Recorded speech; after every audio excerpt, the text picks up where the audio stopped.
ॐ हरिः ॐ श्रीगुरुभ्यो नमः। हरिः ॐ। ॐ शन्नो मित्रशं वरुणः शन्नो भवत्वर्यमा शन्न इन्द्रो बृहस्पतिः शन्नो विष्णुरुक्रमः।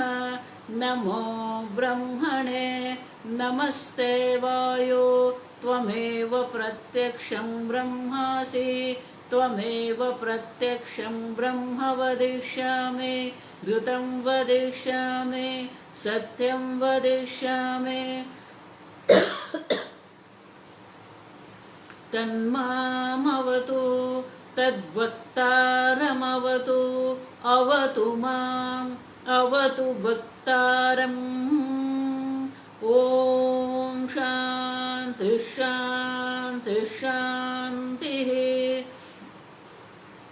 ॐ भद्रं कर्णेभिः शृणुयाम देवाः भद्रं पश्येमाक्षभिर्यजत्राः स्थिरैरङ्गैः स्तुष्टुवागुंसस्तनूभिः व्यशेम देवहितं यदायुः। स्वस्ति न इन्द्रो वृद्धश्रवाः स्वस्ति नः पूषा विश्ववेदाः स्वस्ति नस्तार्क्ष्यो अरिष्टनेमिः स्वस्ति नो बृहस्पतिर्दधातु।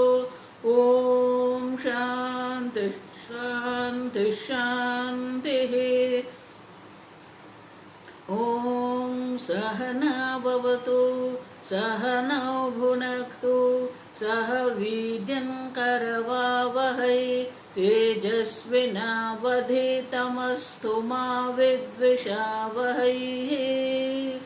ॐ शान्ति शान्ति शान्तिः।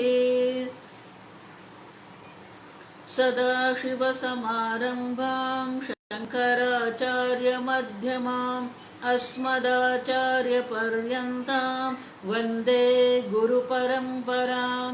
श्रुतिस्मृतिपुराणानाम् आलयं करुणालयं नमामि भगवत्पादं शङ्करं लोकशङ्करं। शङ्करं शङ्कराचार्यं केशवं बादरायणं सूत्रभाष्यकृतौ वन्दे भगवन्तौ पुनः पुनः। ईश्वरो गुरुरात्मेति मूर्तिभेदविभागिने व्योमवद्व्याप्तदेहाय दक्षिणामूर्तये नमः। निधये सर्वविद्यानां विषजे भवरोगिणां गुरवे सर्वलोकानां दक्षिणामूर्तये नमः। ॐ नमः प्रणवार्थाय शुद्धज्ञानैकमूर्तये निर्मलाय प्रशान्ताय दक्षिणामूर्तये नमः।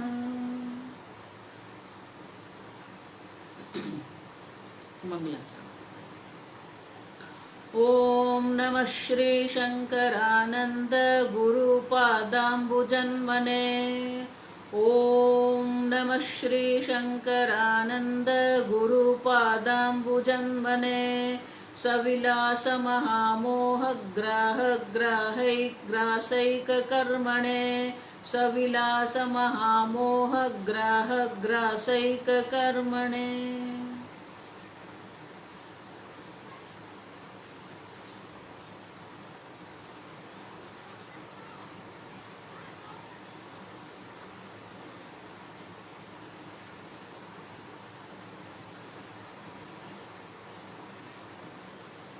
श्लोक नंबर 14। तस्य हेतुस्समानाभिहारः तस्य हेतुसमानाभिहारः पुत्रध्वनिश्रुतौ इहानादिरविद्यैव इहानादिरविद्यैव व्यामोहैकनिबन्धनं 15वां श्लोक। चिदानन्दमय ब्रह्म प्रतिबिम्ब समन्विता चिदानंदमय ब्रह्म प्रतिबिंब समन्विता तमोरजसत्वगुणा तमोरजसत्वगुणा प्रकृतिर्द्विविधा च सा प्रकृतिर्द्विविधा च सा।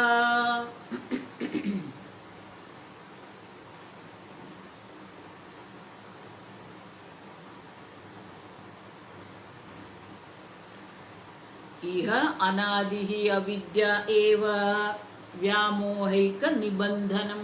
निबंधनम माने प्रतिबंध, विघ्न। इह माने कि ये मनुष्य जीवन में जो प्रतिबंध है, जो आपको दुखी कर रहा है, जो आपको विपरीत ज्ञान में रखने वाला है, ये विपरीत ज्ञान जो है, ये विपरीत ज्ञान के कारण ही शोक है। शोक का कारण जो है ये जगत नहीं है, आप समझना। ये जगत आपको कभी दुखी नहीं कर सकता है। शंकराचार्य जी इसलिए भाष्य में कहते हैं शोक मोह निमग्न अर्जुन। ये अर्जुन शोक और मोह में निमग्न है। महादधो, ये महासागर है, शोक रूपी महासागर में हम सब निमग्न है। लेकिन उनका कारण क्या है? व्यामोहिक निबंधनम, एक निबंधन, एक ही प्रतिबंध, एक ही कारण है। ये विपरीत ज्ञान जो व्यामोह है, उनका जो एक ही कारण है वो क्या है? अनादि ही अविद्या। ये अनादि अविद्या जो है वही एक कारण है। और इस प्रकार विद्यारण्य मुनि ने हमारी जितनी भी समस्या है, आप समझ लो ठीक से, आपकी जितनी भी समस्या है, आपके जितने भी दुख है, जितने भी विपरीत ज्ञान है, जितने भी संशय है, वो सबका जो मूल कारण है वो क्या है? ये मूल अविद्या है। भाने भी अभान, अभाने भी भान, ये प्रतिबंध है। जानते हुए भी आप नहीं जानते हैं, और नहीं जानते हुए भी आप जानते हैं। आप समझो, कल जैसे बताया, दो स्थान है जहां आप ये परमानंद का अनुभव करते हैं। ये अनंत सुख जिसको कहते हैं, अनंत सुख अगर अनंत है, आप समझो, ये तर्क समझो। अगर अनंत है, देश में अनंत है ये सुख, तो यहां होना चाहिए। काल में अनंत है तो अब भी यहां होना चाहिए। मानी कि ये जो सुख है सर्वत्र सर्वदा है, तभी तो वो अनंत होगा। अगर वो आपसे भिन्न है तो फिर वो अनंत रहेगा नहीं। जो नित्य है तो अभी होना चाहिए। सर्वत्र है तो यहां होना चाहिए। अब समझो, ये अनंत शब्द है। स्वामी जी इसलिए हमेशा कहते थे, हम जो इच्छा कर रहे हैं, वो जो इच्छा हमारी है वो अनंत की इच्छा है। What we want is what? Limitless. What we want is whole, complete, full and complete. हमारी इच्छा अनंत की है, लेकिन हम वो इच्छा पूर्ति कहाँ कर रहे हैं? भानेपि विषय स्पृहा। अनंत के सुख की इच्छा है, लेकिन हमारी स्पृहा कहाँ पर है? अंतमान में है, जो देश में मर्यादित है, काल में मर्यादित है, वस्तुतः मर्यादित है। उसमें हम वो अनंत सुख जो है वो ढूंढ रहे हैं। कबीर जी इसलिए कहेंगे, लहर ढूंढे लहर को, कपड़ा ढूंढे सूत, जीव ढूंढे ब्रह्म को। अब देखो, लहर ढूंढे लहर को, ये लहर जो है, तरंग जो है, वो जल को ढूंढ रहे हैं। कपड़ा ढूंढे सूत, ये कपड़ा किसको ढूंढ रहा है? सूत। अब देखो, जीव ढूंढे ब्रह्म को, ब्रह्म मानी परमानंद, अनंत, सत्यम ज्ञानम अनंतम ब्रह्म। क्या ये ढूंढने की वस्तु है? हम क्या कर रहे हैं आप समझो। आप याद करो, मैंने वैराग्य के लिए क्या कहा था? What you want and what you do, if you don't see any connection, that is वैराग्य। आप जिसकी इच्छा कर रहे हैं और आप अभी जो कर रहे हैं, उन दोनों के बीच में कोई संबंध ही नहीं है। आपको अनंत की इच्छा है और आप जो कर रहे हैं वो अंतमान है, कर्म भी अंतमान है। कितना भी दिव्य कर्म है, कितना भी बड़ा कर्म है, पूजा करते हो, पाठ करते हो, ध्यान करते हो, ये सब कर्म है। What you want and what you do, there is no connection, कोई संबंध ही नहीं है। आपको देखना पड़ेगा कि आप जो इच्छा कर रहे हैं वो परमानंद की इच्छा है, क्योंकि वो परमानंद की अनुभूति आपने की है। हर एक आनंद के क्षण में आप वो परमानंद का अनुभव कर रहे हैं। हर रोज रात को जब आप सो जाते हैं, सुखेन मया निद्रा अनुभूयते, ये आपका अनुभव है, श्रुति का अनुभव नहीं है, गुरु का अनुभव नहीं, आपका अनुभव है। अनंत सुख है आप, परमानंद स्वरूप है आप, क्योंकि अगर वो अनंत है तो वो अनंत में आप होना ही चाहिए। देखो, ये हम जो बोलते हैं, जो करते हैं, उनका कोई संबंध ही नहीं है। वेदांत माने क्या है? बहुत सारे लोग प्रवचन करते हैं, भगवान सर्वव्यापी है। सर्वव्यापी माने क्या है? यहां है वो, यहां ही नहीं। आप समझो, अगर वो सर्वव्यापी है तो वो सर्वव्यापी ईश्वर में आपका समावेश हो ही गया है। अगर आपका समावेश नहीं है, हर एक व्यक्ति कहती है मैं ईश्वर नहीं हूं, मैं ईश्वर नहीं हूं, आपका ईश्वर कट गया, सर्वव्यापी नहीं रहा। आप समझो, हम बोलते हैं लेकिन अर्थ का स्फुरन नहीं है। मैं बार बार ये बात कर रही हूं, हमारे पास शब्द है लेकिन शब्द का स्फुरन नहीं है। ईश्वर सर्वव्यापी है, अखिल ब्रह्मांड में एक तू श्री हरि, लेकिन वो जो शब्द है, वो शब्द के अर्थ का मन में स्फुरन हुआ कि नहीं? जीव ढूंढे ब्रह्म को, और आगे क्या कहते हैं? तीनों ऊत के ऊत, ऊत मानी मूर्ख, मंद बुद्धि, और ऊत ने, वो मूर्ख का भी सरदार है, ऊत के भी ऊत मानी गए, वो मूर्खों के भी सरदार है। अब किसको ढूंढ रहे हैं? घूंघट का पट खोल तो है पिया मिलेंगे। ये देखो, ये एक एक भजन देखो आप, ये आवरण है, अब ढक गए हैं। घूंघट का पट खोल तो है पिया मिलेंगे, मंदिर मंदिर तेरी मूरत। आप समझो, और इसलिए विद्यारण्य मुनि ये बहुत सूक्ष्म चिंतन करवा रहे हैं हमारे पास। भाने भी अभान है, आप अनुभव कर रहे हैं, फिर भी आप कहते हैं मैं जानता नहीं, मैं अज्ञानी हूं, मैं दुखी हूं, मैं अल्प हूं। अभाने भी भान है, विशेष ज्ञान न होने पर भी वो सामान्य ज्ञान है, वो अनुभव है। भाने माने अनुभव, वो अनंत है। अब देखो, वो अनंत जो है, अग्निनाथ जी महाराज बहुत सुंदर कहते थे, अगर आपको मैं पूछूं आपको मद्रास कॉफी चाहिए, मुझे पता नहीं वो कैसी होती है।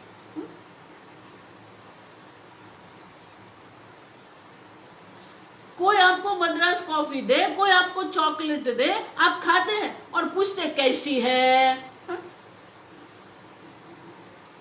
कोई अगर पहली बार पिज्जा खा रहा है, पहली बार एनचिलाडा खा रहा है, और उनको हम पूछेंगे कैसा लगा,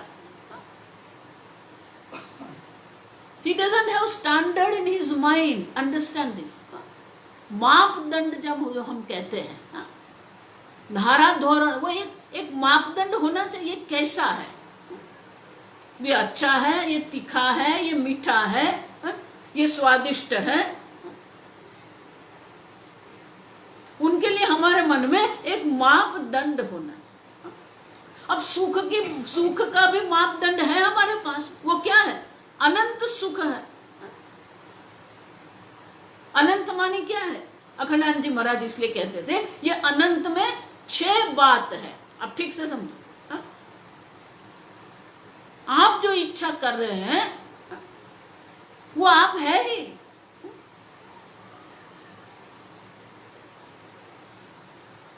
आप जो इच्छा कर रहे हैं, तो अखंडानंद जी महाराज ये 6 प्रश्न पूछते थे। आप समझो ये ठीक से, फिर हम आगे चलेंगे। आपको एक देश में सुखी होना है या हर एक देश में सुखी होना है? आप आज सुखी है, कल दुखी, परसों आप क्या होंगे, वापस सुखी नहीं। हर रोज सुखी होना है, हर जगह पर सुखी होना है। थोड़ी वस्तु से, थोड़े मनुष्य से आप सुखी है, बाकी सबसे आप दुखी है, ऐसा नहीं। हर एक मनुष्य, हर एक वस्तु से आप सुखी होना चाहते हैं। हर एक देश में, हर एक काल में, हर एक वस्तु से आप सुखी होना चाहते हैं। ये आपकी इच्छा है, मेरी नहीं।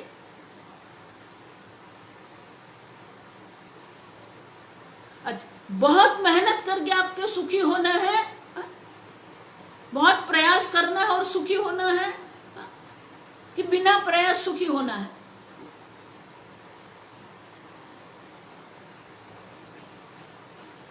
अनायास। हमको सुख चाहिए, लेकिन वो सुख कैसा होना चाहिए, अनायास, बिना प्रयत्न। Nobody wants to work, understand this। Why? Because you are akarta, that's your swarupa, not doing action, that's your swarupa। नैव किंचित करोमि। आत्मा कोई, आत्मा मानी मैं कोई कर्म करता ही नहीं हूं, लेकिन हम कर्म कर रहे हैं। अनायास, बिना प्रयास, बिना आयास हमको सुखी होना है।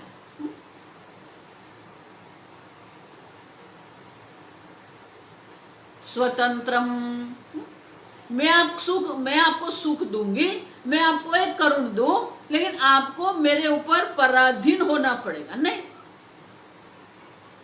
हमें पराधीन सुख नहीं चाहिए, हमें स्वतंत्र सुख की इच्छा है।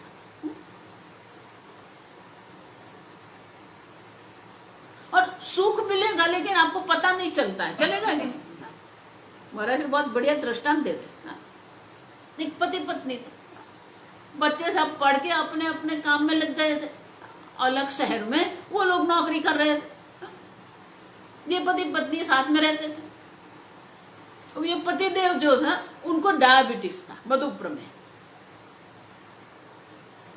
और ये जो पत्नी जो थी, वो बहुत चौकीदारी करती थी, खाने नहीं देती थी।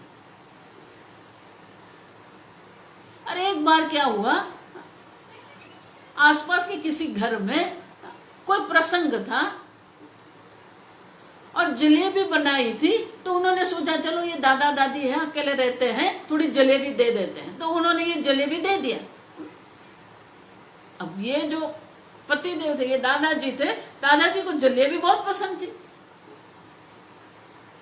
अब जब खाने बैठे तो वो दादी ने कह दिया ज्यादा मत खाना। कल ही हमने वो डायबिटीज का टेस्ट करवाया, 300 शुगर है। वो बेचारे 300 शुगर सुन के क्या किया, एक थोड़ा सा टुकड़ा खा लिया, उठ गए। अब रात के टाइम था, वो बैठे और ये दादी जो है रसोई में थोड़ा सफाई करके आई। अब जब वो उसने डांट कर दी ना, खाना नहीं है, तो दादाजी का मुंह थोड़ा छोटा हो गया। तो दादी के मन में वो लग गया, अरे मैंने बहुत डांट पाट दी, आज एक दिन खा लेते तो चलता था। तो दादी को थोड़ा दुख हो गया कि एक बार खा लेते, आज एक दिन खा लेते तो कल से मैं मना कर देती। वो दादी बेचारी को मन में ऐसा दुख लग गया कि मैंने दादाजी को खाने नहीं दिया। तो वो अंदर रसोई में, तो उसने ऐसे ही आवाज कर दी, मैं सोचती हूँ आज आप खा लो, कल से फिर हम बंद कर देंगे। आज आई है, बड़ी है, ताजी है, तो आप आज 1-2 जलेबी जितनी खानी है जलेबी आप खा लो। अब वो आवाज नहीं आई। तो दादी जी ने सोचा कि ये दादाजी थोड़े रूठ गए हैं, इसलिए आवाज नहीं दे रहे। तो एक डिश में वो जलेबी लेके आई। अब दादाजी में सोते ऐसे ही सोफे पर सो गए थे और ऐसे ही लेटे थे और नींद आ गई थी। अब जब नींद आ गई, लेकिन ये दांत जो होते हैं ना, कृत्रिम दांत पहनते हैं, वो निकाल देते हैं सोते वक्त। वो दादाजी ने दांत निकाल दिए थे। अब मुंह खुला था और दादी ने ऐसा सोचा कि ये रूठ के ऐसे आंख मूंद के सो गए हैं। और मुंह खुला था तो दादी ने बोल दिया, चलो आज एक 2 जलेबी खा लो, ये लो मैं मुंह में रख देती। दादी ने सोचा ऐसे ही रूठ के सो गए, तो दादी ने वो मुंह खुला था उसमें जलेबी रख दी। अब जब जलेबी रख दी तो उन्होंने चबा के वो खा ली। अब दादी ने दूसरी रख दी, वो भी खा ली। और दादी ने सोचा अच्छा चलो आज जलेबी मैंने। अब हुआ क्या, वो दादा सो गए थे। मैकेनिकली यांत्रिक रूप से उन्होंने जैसे जलेबी मुंह में आई वो खा लिया, तो सोते सोते में खा लिया। फिर जब सुबह उठे तो वो दादाजी ने कहा, वो कल जलेबी आई थी ना, एक खिला दे। अब दादी जी को, अरे कल 2 तो खिलाई मैंने आपको। कल मैंने कब खाई, मैंने नहीं खाई है, तूने एक टुकड़ा दे दिया, वो खाया, अभी तो मैं सो गया था। अरे आप खाए, आपने खाई तो सही, मैंने आपके मुंह में रखा था। यांत्रिकता से वो ऐसे ही खाए। अब मुझे कहो, जलेबी खाई, लेकिन जलेबी का आनंद हुआ दादाजी को नहीं। क्यों? वो ज्ञान नहीं था। समझते? जो सुख की इच्छा आप कर रहे हैं वो सर्वत्र होना चाहिए, हर एक देश में होना चाहिए, सर्वदा हर एक काल में होना चाहिए, सर्व वस्तु से होना चाहिए, अनायास होना चाहिए, स्वतंत्र होना चाहिए और ज्ञान सहित होना चाहिए, तो वो आनंद की अनुभूति आपको होगी। आप समझो, नींद में आपको सुख की अनुभूति होती है, लेकिन ज्ञान नहीं है वहां पर। आप समझो, अनुभव है लेकिन ज्ञान, ये अनुभव और ज्ञान को अलग सीखना पड़ेगा वेदांत में। इसलिए मैं कहती हूँ, ये जितने भी गुरु आजकल हो रहे हैं ना, अनुभव कराएंगे। किसका अनुभव कराएंगे आपको? स्वामी जी हमेशा बार बार कहते रहे, एक्सपीरियंस इज अ डम फेलो, ऐसा बोलते थे स्वामी। मूर्ख है, अनुभव मूर्ख वस्तु है। आप समझो, दादाजी ने जलेबी का अनुभव किया, ज्ञान नहीं था। नींद में आपने वो सुख का अनुभव किया, नींद में न देश है, न काल है, न वस्तु है, न आयास है और न परतंत्रता है। और वहां दूसरा तो था ही नहीं, आप ही थे। तो आप ही वो अनंत सुख थे, वो अनुभव हुआ, आप समझो, देख गए हम। लेकिन ज्ञान नहीं था। आप समझ में आया? अनुभव और ज्ञान दो अलग चीज है।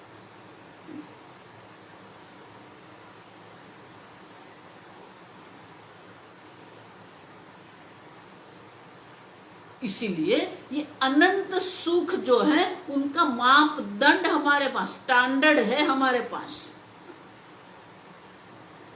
लेकिन ज्ञान नहीं है। और इसलिए कहते हैं अनादि ही अविद्या। आप समझते हो? ज्ञान नहीं है, अज्ञान है। अनादि ही अविद्या, व्यामोह एक निबंधन।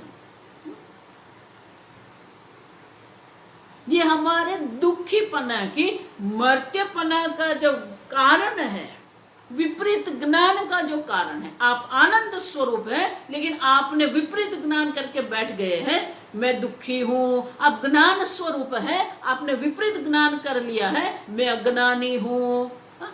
आप सत्स्वरूप है, आपने अज्ञान कर दिया, विपरीत ज्ञान कर दिया, मैं मर्त्य हूं। ये विपरीत ज्ञान जो है, मैं दुखी हूं, मैं मर्त्य हूं, मैं अज्ञानी हूं, उनका एक ही कारण है, अनादि अविद्या है। अनुभव तो है लेकिन ज्ञान नहीं है। आप समझो, विद्यारण्य मुनि बहुत सुंदर रूप से ये समझा रहे हैं कि भाने पे अभान है। आप समझो, अनुभव हो रहा है लेकिन ज्ञान नहीं है आपके पास।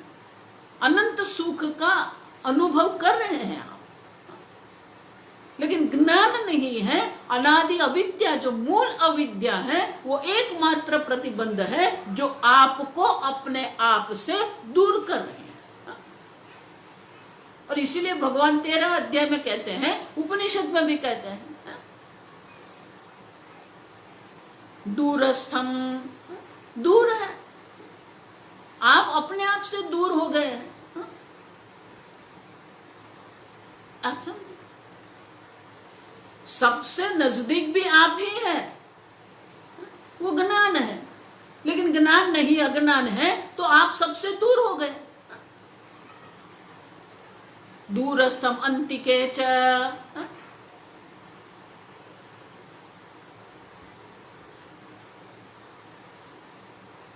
अज्ञान के कारण दूरस्थ है, दूर हो गए। ज्ञान से वो अंति के मानी आप अपना आपा है।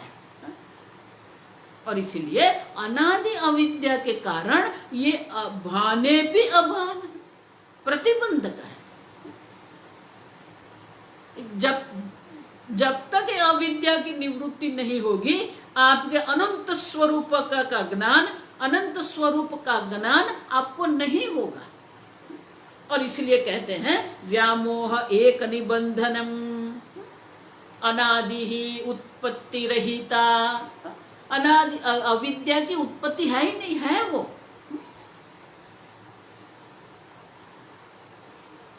वक्ष्यमाण लक्षणा, वो उनका लक्षण क्या है? वक्ष्यमाण, कहेंगे बाद में उनके लक्षण बताएंगे। वही प्रतिबंध का हेतु है। व्यामोह का जो एकमात्र हेतु है वो अनादि अविद्या है। This is called you nail the problem. आपको विद्यारण्य मुनि ने दर्शा दिया कि आपकी समस्या एक ही है और ये है मूल अविद्या है। लेकिन ये मूल अविद्या है क्या, उनका स्वरूप क्या है? तो अब के बाद ये सब दर्शाएंगे। इदानीं प्रतिबंध हेतु भूताम अविद्याम। अब क्या कहेंगे? जो प्रतिबंध का हेतु रूप जो अविद्या है, प्रतिपादयितुम तन्मूलभूतम प्रकृतिम व्युत्पादयति। हमारी जितनी भी समस्या है, जितने भी विपरीत ज्ञान है, वो सबका जो मूल कारण है वो अविद्या जो है, वो अविद्या क्या है? वो अविद्या प्रकृति है, आप समझना। तन्मूलभूतां प्रकृतिं व्युत्पादयति, वो जो मूल अविद्या है वो प्रकृति है। अब देखो ये सब शब्द आएंगे नए नए, तो ये 15वां श्लोक में हमको दर्शाते हैं। चिदानंदमय ब्रह्म प्रतिबिंब समन्विता, अविद्या स्त्रीलिंग है, इसलिए हर जो शब्द है वो भी स्त्रीलिंग है। चिदानंदमय ब्रह्म प्रतिबिंब समन्विता, जो चिदानंद ब्रह्म जो है, यच्चिदानंद रूपम ब्रह्म तस्य प्रतिबिंबेन प्रतिच्छायया समन्विता, ये प्रकृति जो है वो स्वतंत्र नहीं है। चिदानंद ब्रह्म के प्रतिबिंब सहित वो है, माने कि वो जो प्रकृति है, जो अविद्या है, उनका अधिष्ठान तो चिदानंद ब्रह्म है ही। हम आगे देख के गए कि जो चैतन्य स्वरूप आत्मा है वो अविद्या का विरोधी नहीं है, और इसीलिए वो आप जो चैतन्य स्वरूप आत्मा है वो अविद्या की निवृत्ति नहीं कर सकता, क्योंकि वो उनका विरोधी नहीं है, उनका अधिष्ठान है। आप वो चैतन्य स्वरूप आत्मा है जो विद्या को भी प्रकाशित करता है और अविद्या को भी प्रकाशित करता है। आप अविद्या के प्रकाशक भी हैं और अविद्या के अधिष्ठान भी आप ही हैं। आप समझो, इसीलिए जो चिदानंदमय ब्रह्म जो है उसी में ये प्रतिबिंबित है। समझो, उसका जो तस्य प्रतिबिंबे ना, उनका जो ये प्रतिबिंब है वो प्रतिबिंब सहित है। माने ये चिदानंद स्वरूप जो आत्मा है वो आत्मा का जो प्रतिबिंब के साथ ये अविद्या है। माने अविद्या स्वतंत्र नहीं है। अगर वो स्वतंत्र होती तो बहुत कठिनाई हो जाएगी, लेकिन प्रकृति स्वतंत्र नहीं है, उनका अधिष्ठान ये चैतन्य है। इसीलिए ये चिदाभास सहित जो है युक्त, समन्विता युक्त, समन्विता माने युक्त आत्मा जो चैतन्य है, चैतन्य के प्रतिबिंब के साथ जो है वो प्रकृति है। और प्रकृति के लक्षण क्या है? तमो रजस सत्व गुणा, ये प्रकृति के 3 गुण है, सत्व रज और तमः। सत्व रज तमो गुणानां साम्य अवस्थाया सा प्रकृति इति उच्यते। ये प्रकृति है जो ये त्रिगुणात्मिका प्रकृति ऐसे कहते हैं। ये प्रकृति जो क्या है, त्रिगुणात्मिका है, 3 गुण वाली ये प्रकृति है। साच द्विविधा द्विप्रकारा भवति, ये जो प्रकृति है वो कैसी है? द्विविधा प्रकृति ही द्विविधा च सा, और वो 2 प्रकार की प्रकृति है। अब देखो, अविद्या है, जो मूल अविद्या है वो प्रकृति है। अब ठीक से समझना, जो मूल अविद्या है, जो प्रकृति है, वो 2 प्रकार की है। प्रकृति शब्द का अर्थ क्या होता है? प्रकर्षेण कृति योग्यत्वात् प्रकृति। कृति मानी रचना, सृष्टि, सर्जन, जिसमें अच्छी तरह रचना करने की योग्यता है। प्रकर्षेण कृति योग्यत्वात् प्रकृति। अब समझ, घड़े की जो प्रकृति है वो मिट्टी है,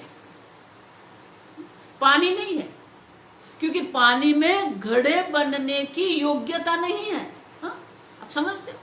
प्रकर्षेण कृति योग्यत्व, वायु में घड़े बनने की कोई शक्यता नहीं है, कोई संभावना, योग्यता है ही नहीं। मिट्टी में घड़े बनने की योग्यता है, और इसीलिए घड़े की जो प्रकृति है वो मिट्टी है। तो यहां कहते हैं ये प्रकृति दो प्रकार की है। सहेतुकम द्वैविध्यमेव दर्शयति। तो ये जो दो प्रकार की प्रकृति आपने कहा, तो वो दो प्रकार की प्रकृति कौन सी है, तो अगले श्लोक में विद्यारण्य मुनि स्वयं दर्शाते हैं। हम श्लोक का पाठ करें। सत्वशुद्ध विशुद्धिभ्यां माया विद्ये च ते मते, माया विद्ये च ते मते, माया बिंबो वशीकृत्य तां स्यात् सर्वज्ञ ईश्वरः, तां स्यात् सर्वज्ञ ईश्वरः। अब कहा द्विविधा च सा, ये प्रकृति दो प्रकार की है। क्या है? सत्व शुद्धि अविशुद्धिभ्यां। पहली क्या है? सत्वस्य प्रकाशात्मकस्य गुणस्य शुद्धि ही। एक जो है वो सत्व प्रधान प्रकृति है, जिसमें सत्व गुण की प्रधानता है। दूसरी है वो क्या है? अविशुद्धि। गुणांतरेण कलुषीकृत्यत्वम, जो रजोगुण और तमोगुण से जो मलिन हुई है, उनको मलिन सत्व कहते हैं। एक सात्विक प्रकृति है, सत्व प्रधान प्रकृति है। दूसरी जो प्रकृति जो है वो रजोगुण और तमोगुण से मलिन हुई प्रकृति है। तो कलुषीकृत्यत्वं ताभ्यां सत्व शुद्धि अविशुद्धिभ्यां। अब जो सत्व प्रधान जो प्रकृति है उनको क्या कहते हैं? माया विद्ये च ते मते। माया विद्ये,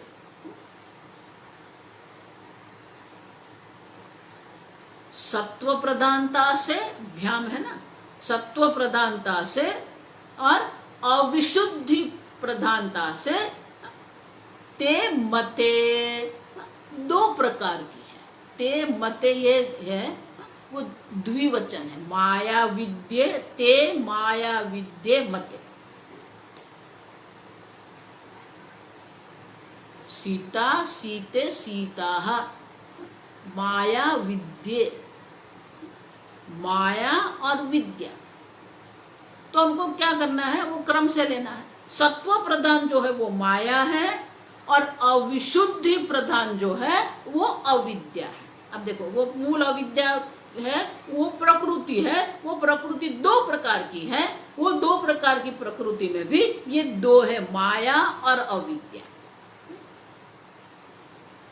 एक सत्व प्रधान है, और इसीलिए उसको क्या कहते हैं? विशुद्ध सत्व प्रधान माया। विशुद्ध सत्व प्रधान जो है वो माया है। मलिन सत्व प्रधान इत्यर्थः। बहुत सारे नए शब्द आ रहे हैं, आप समझो। एक माया है, दूसरी अविद्या है। तो ये दो क्यों कर रहे हो आप? एक ही प्रकृति करो तो चलेगा कि नहीं? क्यों? इसलिए आगे कहते हैं माया बिंब वशीकृत्य। ये जो माया, जो सत्व प्रधान जो प्रकृति है, जिसको माया कहते हैं, जो गीता में भी यही कहते हैं, वशीकृत। मयाध्यक्षेण प्रकृति ही सूयते सचराचरं। मेरी अध्यक्षता से, मैं माया को वश में करके, अपनी माया को मेरे वश में करके मैं ये संपूर्ण जगत का सर्जन करता हूं। या तो मेरे वश में रहकर ये माया संपूर्ण जगत का सर्जन करती है। और इसलिए कहते हैं माया बिंब वशीकृत्य ताम स्यात् सर्वज्ञः ईश्वरः। ये जो माया बिंब जो है, माया जो है, माययाम प्रतिफलितः चिदात्मा ता मायां वशीकृत्य स्वाधीनं कृत्य, जो माया को अपने वश में रखने वाले हैं, जो चिदात्मा है, जो माया को अपने वश में रखने वाले हैं, वो कौन है? स्यात् सर्वज्ञः ईश्वरः। देखो ईश्वर की व्याख्या है, माया उपाधि उपहित चैतन्य ईश्वरः। माया उपाधि से जो उपहित है वो ईश्वर है, और माया उपाधि के कारण, सत्व प्रधानता के कारण वो ईश्वर कौन है? सर्वज्ञ। सर्वज्ञ किसको कहते हैं? सर्वज्ञ माने कि जिसको एक एक चीज को जानने की आवश्यकता नहीं है, एक एक चीज को अलग अलग देखने की आवश्यकता नहीं है। हम अल्प है, अल्पज्ञ है। क्यों? ये मोबाइल देखते हैं तो सोफा नहीं दिखता है, सोफा देखते हैं तो टीवी नहीं दिखता है, टीवी देखते हैं तो कपड़ा नहीं दिखता है। एक बार एक ही चीज हम देख सकते हैं, एक ही चीज हम जान सकते हैं, और जिसको एक एक चीज को जानने की आवश्यकता जिसको नहीं है, उनको सर्वज्ञ कहते हैं। या तो जिसमें अज्ञान का अंश नहीं है वो सर्वज्ञ है, अज्ञान का कोई अंश जिसमें नहीं है, और इसीलिए वो क्या है? सत्व प्रधान। संक्षेप में अगर कहे तो सत्व माने क्या है? सत्वात् संजायते सुखम, गीता में आता है, गुणत्रय विभाग। सत्व माने जहां ज्ञान है, सुख है, प्रसन्नता है, शांति है। सत्व माने सुख है, ज्ञान है, शांति है, प्रसन्नता है, वो सत्व है। माने वहां अज्ञान का कोई स्थान नहीं है, और इसीलिए कहते हैं ईश्वरः सर्वज्ञः। और सर्वज्ञ मात्र नहीं है, और इसलिए टीकाकार कहते हैं सर्वज्ञः सर्वज्ञत्वादि गुणकः ईश्वरः स्यात्। वो सर्वज्ञ है, वो सर्वशक्ति है, वो सर्वव्यापी है। आगे हम सब देखेंगे। जो ईश्वर है, माया उपाधि से जो चैतन्य है, वो चैतन्य जो है, वो चैतन्य सर्वज्ञ ईश्वर है। माया बिंब से वो जो चैतन्य है, उनका एक नाम पड़ गया, सर्वज्ञ ईश्वर। अब देखो, जब हम पंचदशी पढ़ रहे हैं तो एक बात मन में रखो, आप जितने भी माया के बारे में जानते हैं, आप जितना भी ईश्वर के बारे में जानते हैं, वो सब आप पीछे छोड़ दो। अभी विद्यायन मुनि हमें जो कह रहे हैं वो ही आपके ध्यान पर रखो।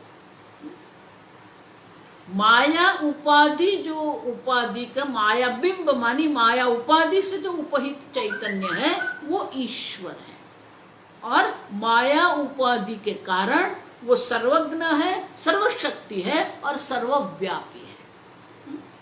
अब इसलिए मैं कहती थी कि अगर ईश्वर सर्वव्यापी है तो यहां अभी ईश्वर है, समझते?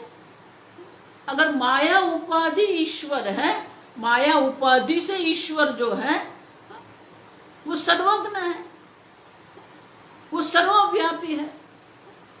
अब देखो, इस शब्द सुनते हैं, ये दो शब्दों को आप साथ कर दो। सर्वज्ञ है मानी ज्ञान है, अज्ञान है ही नहीं। हमने देखा अज्ञान का कोई अंश नहीं है, ज्ञान मात्र है, और वो सर्वव्यापी है। अगर वो सर्वज्ञ भी है और सर्वव्यापी है तो ये जगत में एक भी स्थान, एक भी कण ऐसा होगा जहां ज्ञान का अभाव होगा। समझते हो क्या कहते हैं? संपूर्ण ब्रह्मांड में एक भी ऐसा स्थान नहीं है जहां वो ज्ञान का अभाव होता है। क्यों? क्योंकि सर्वज्ञ ईश्वर सर्वव्यापी है, तो एक ज्ञान है। आप समझो, वो मिट्टी है या आपकी बुद्धि है या आपका शरीर है, ईश्वर सर्वज्ञ है और ईश्वर सर्वव्यापी है, तो कहीं पर भी ज्ञान का अभाव है ही नहीं। आप समझ, इसीलिए मैं कहती हूँ गुरु आपको ज्ञान नहीं देते हैं, गुरु आपके अज्ञान की निवृत्ति करते हैं। सविलास महामोह ग्राह ग्रासैक कर्मण। अब देखो, वो आपको ज्ञान देना ही नहीं है। ज्ञान तो सर्वव्यापी है, ईश्वर सर्वव्यापी है, ईश्वर सर्वज्ञ है, तो कण कण में वो ज्ञान है। एक भी स्थान ऐसा नहीं है जहां अज्ञान हो सकता है, ज्ञान मात्र है। सत्यम ज्ञानम अनंतम ब्रह्म। शंकराचार्य जी बहुत विस्तार पूर्वक ये भाष्य लिखते हैं। सत्य भी अनंत है और ज्ञान भी अनंत है। आप समझो,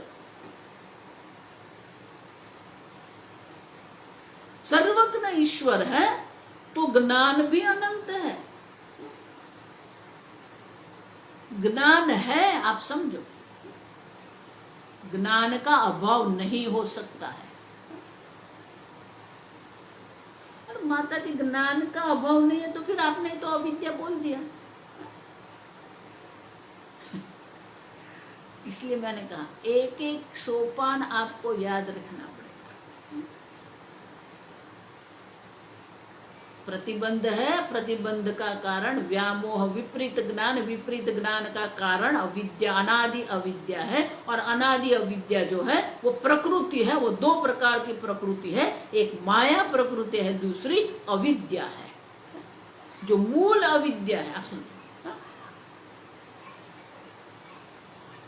तो पहले कहते हैं माया और अविद्या जो दो प्रकार की प्रकृति है, उसमें माया क्या है? माया बिंब, माया उपाधि से जो चैतन्य ब्रह्म है वो क्या हो गए? ईश्वर सर्वज्ञ स्यात्।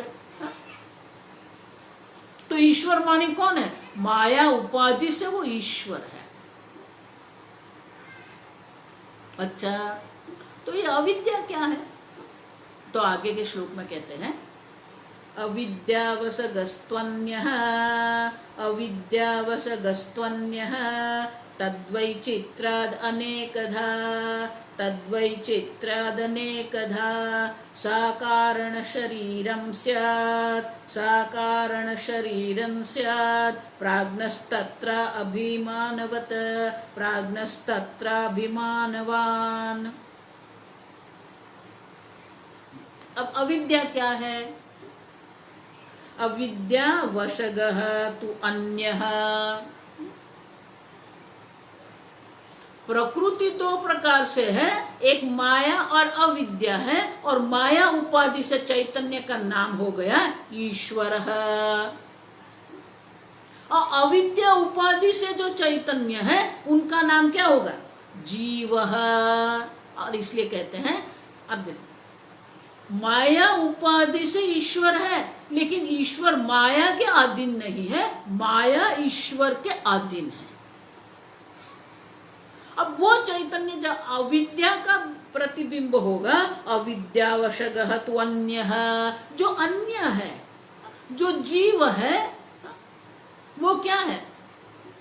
वो अविद्या उपाधि वाला है, लेकिन अविद्या का वश करने वाला नहीं है। अविद्या वशगः, अविद्या अविद्यायां प्रतिबिंबत्वेन स्थितः तत्परः।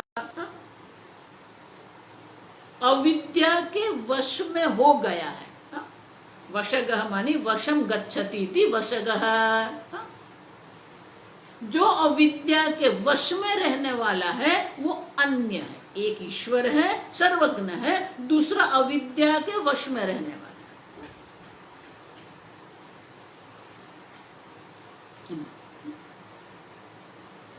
मुंडक उपनिषद में कहते हैं द्वसुपर्णा सयुजा सखा। समान है, वृक्ष है, परिशस्व जाते थे। एक ही वृक्ष है, ये शरीर है, दो पक्षी वहां पर है, सायुज, दोनों समान है, समान पंख वाले हैं और एक साथ है, सायुज, दोनों साथ में रहने वाले हैं। एक पिप्पलम स्वादुवत्ती, अन्यस्त अभिचाकशीति। एक है अभिचाकशीति, वो सर्वज्ञ है, सर्वव्यापी है, वो साक्षी स्वरूप से सबको देखता रहता है, अभिचाकशीति। और दूसरा है, वो क्या है, वैचित्रात् अनेकधा, वो अविद्या के वश में रहने वाला है, और अविद्या के वश में होने के कारण क्या होता है, वैचित्रात् अनेकधा, वो अनेक प्रकार के विचित्र विचित्र अनुभव करते हैं, विचित्र विचित्र योनियों में जाते हैं, अनेक प्रकार से, अनेक प्रकार से विचित्र अनुभवों में वो पड़ता है। वहां कहते हैं पिप्पल स्वादमत्तु अति, अनेक खट्टे मीठे वो फल का अनुभव करता है, वो कर्म करता है, और कर्म फल जो खट्टे मीठे कर्म फल मिलते हैं उनका वो अनुभव करता रहता है। और इसलिए कहते हैं सहच तद चिदात्मा अन्य जो चिदात्मा है वो अविद्या के वश में है, और अविद्या के वश में होने के कारण वो कौन है, जीवहस्या सच वैचित्रा तस्याः अविद्यायाः उपाधिभूतायाः, अविद्या उपाधि के वश में होने के कारण वैचित्र्यात् अविशुद्धि तारतम्यात् अनेकदा अनेक प्रकारः विविधः भवति, वो जीव अनेक प्रकार की योनियों धारण करता है, अनेक लोक में जाता है, अनेक लोक में अनेक प्रकार के विविध अनुभव करता है। कहते हैं देव तिर्यगादीय भेदेन विविधः पुनरपि जननम पुनरपि मरणम पुनरपि जननी जठरे शयन। ये जीव जो है अविद्या के वश में है, और अविद्या के वश में होने के कारण वो अनेक प्रकार के जन्म मरण के चक्र में वो घूमता रहता है। कभी स्वर्ग में गया, कभी नरक में गया, कभी देव योनि प्राप्त की, कभी यक्ष योनि प्राप्त कर ली, कभी मनुष्य योनि प्राप्त कर ली। क्यों? अविशुद्धि पहली जो है वो सत्व प्रधान है, माया है। दूसरी वो क्या है, अविशुद्धि मलिन सत्व है। वो मलिन सत्व अविद्या के कारण वो खट्टे मीठे अनेक प्रकार के भोग करता रहता है, अनेक प्रकार के अनुभव से वो गुजरता है। अनेकधा सा अविद्या कारण शरीरम स्यात्, जो अविद्या उपाधि है वही वो जीव के लिए कारण शरीर बन गए। देखो तत्वबोध में हम पढ़ के गए, 3 प्रकार के शरीर है, पंचीकृत पंचमहाभूतैः कृतम। ये जो स्थूल शरीर है वो पंचीकृत पंचमहाभूत से बना हुआ है, स्थूल है। स्थूल माने जिसका हम इंद्रिय से अनुभव कर सकते हैं। अब पंचीकृत पंचमहाभूतैः कृतम सूक्ष्म शरीरम, जो सूक्ष्म शरीर है वो जो पंच तन मात्रा जो सूक्ष्म पंच महाभूत है, वो सूक्ष्म पंच महाभूत में से ही ये सूक्ष्म शरीर बनता है। ये आगे आएगा। तो ये स्थूल शरीर है और एक सूक्ष्म शरीर है। स्थूल शरीर जो है वो काउंटर जैसा है, भोग आयतन है, भोग का स्थान है, जहां बैठ के आप ये जगत के भोग करते हैं। और सूक्ष्म शरीर क्या है? भोग साधनम, भोग करने का साधन है। लेकिन ये स्थूल शरीर और सूक्ष्म शरीर जो है वो किसके कारण प्राप्त होता है? अविद्या साच अविद्या कारण शरीरम, जो अविद्या है वही कारण शरीर है, क्योंकि स्थूल और सूक्ष्म शरीर का कारण होने के कारण ही उसको कारण कहते हैं।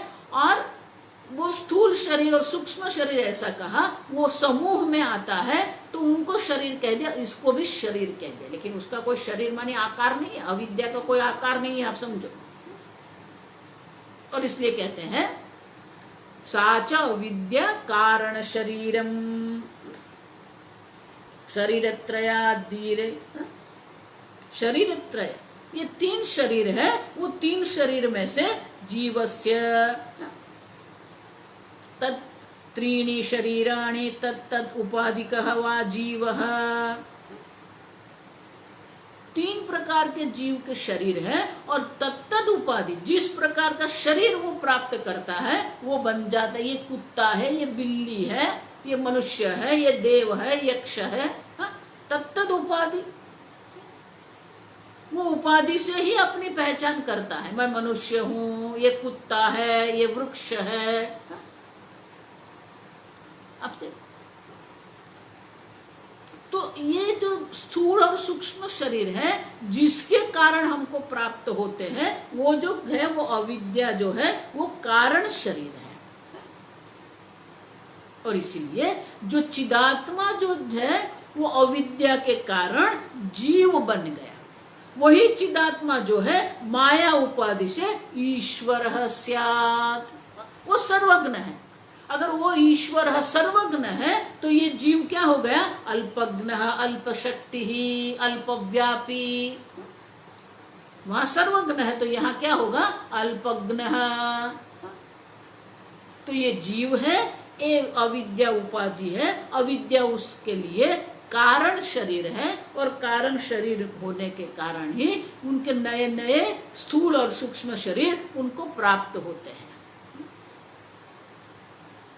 अब देखो स्वामी जी कहते थे सुख और सुखी,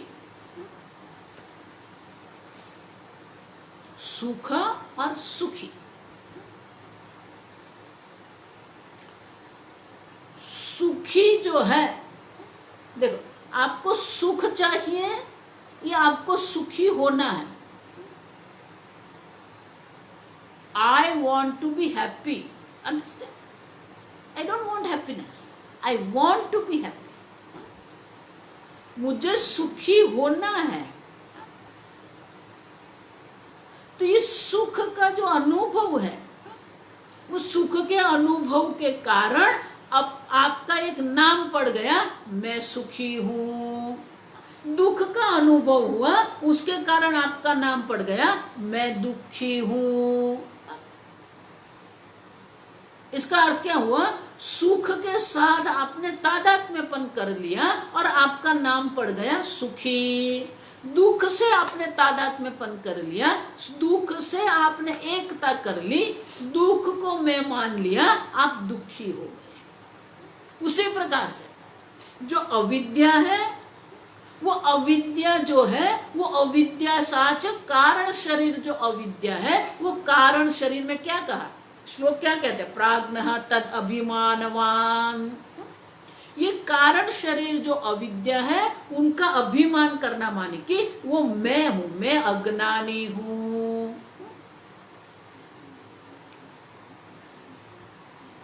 तो विद्यारण्य मुनि कहते हैं ये अविद्या का अभिमानी जो है, मानी कि जिसने मान लिया ये अविद्या मेरी अविद्या है, मैं अज्ञानी हूं, तो उनका एक नाम पड़ेगा, एक शब्द आता है। माया उपाधि से जो चिदाभास है, चित प्रतिबिंब जो है, उनको ईश्वर कहते हैं। अब देखो ये टेक्निकल शब्द है, इसलिए मैंने कहा आप ईश्वर के बारे में जो भी जानते हैं उसको एक बाजू पर कर दो। अब जो विद्यारण्य मुनि कहते हैं जो माया उपाधि से उपहित जो चैतन्य है, उनके लिए एक पारिभाषिक शब्द दिया है ईश्वर।